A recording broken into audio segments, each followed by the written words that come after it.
amoy nay che bar moy kun kimi dong songin ki tia asha kwang di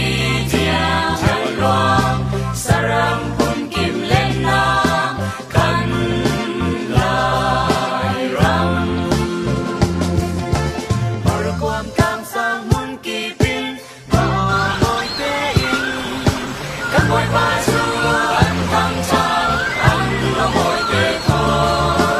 kang par moy kun kim khai an par moy in pacha ni kun ne moy sia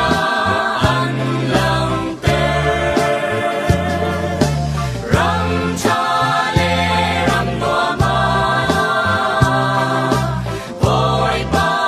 in te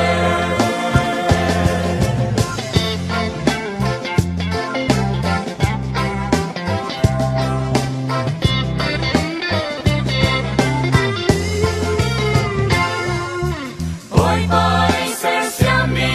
kan lai ram te hi amoy